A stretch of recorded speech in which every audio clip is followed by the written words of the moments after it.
Assalamualaikum warahmatullahi wabarakatuh. Saya Rosalina Prastio dari Prodi Manajemen dengan NPM 213402516223. Di sini saya akan menjelaskan tentang dasar-dasar perorganisasian.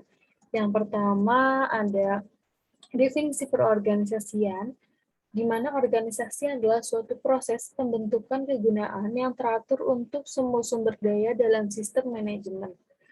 Penggunaan yang teratur tersebut menekankan pada pencapaian tujuan sistem manajemen dan membantu wirausahawan tidak hanya dalam pembentukan tujuan yang nampak, tetapi juga di dalam menegaskan sumber daya yang akan digunakan untuk mencapai tujuan tersebut. Selanjutnya ada proses pengorganisasian. Yang pertama, tercermin dalam rencana-rencana dan tujuan-tujuan. Yang kedua, menetapkan tugas-tugas pokok. Yang ketiga, membagi tugas-tugas ke dalam subtugas-subtugas. Yang keempat, ada alokasi sumber daya dan pengarahan bagi subtugas-subtugas. B, ada teori pengorganisasian klasik.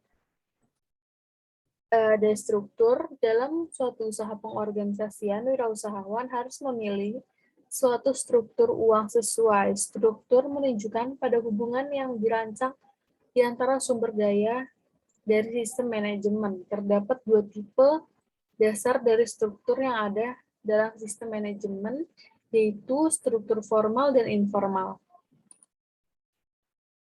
Selanjutnya ada departemen alisasi dan struktur formal.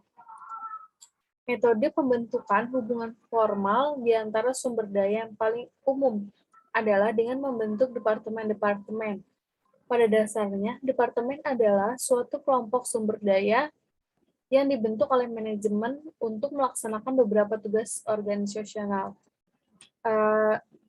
Berikutnya ada faktor situasional dalam proses pembentukan departemen. Yang pertama ada fungsi, ada produk, ada wilayah, ada faktor-faktor yang mempengaruhi struktur formal, dan yang terakhir ada pelanggan. Kemudian ada pembagian tenaga kerja. Keuntungan dan kerugian beberapa alasan pada umumnya diterima mengenai mengapa pembagian tenaga kerja hendaknya digunakan dalam strategi perorganisasian, yaitu yang pertama, pekerja berspesialisasi dalam tugas tertentu, keterampilan mereka untuk melaksanakan tugas tersebut cenderung meningkat.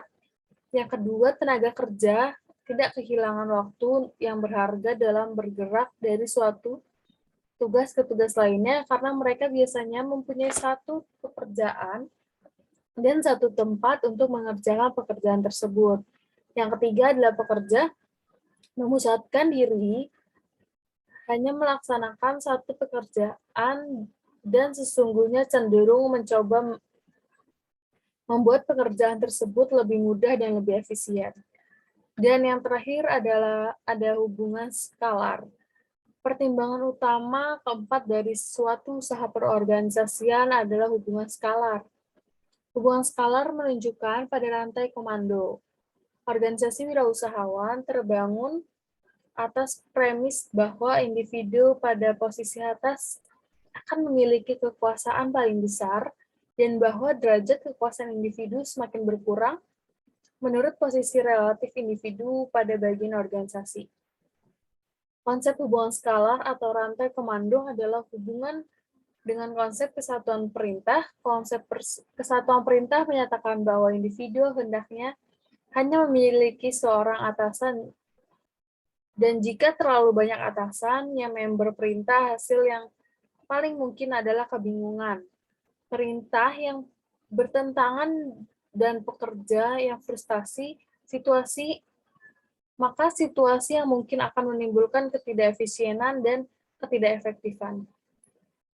Berikut presentasi dari saya. Bila ada kurang dan kesalahan, mohon diberikan maaf. Assalamualaikum warahmatullahi wabarakatuh.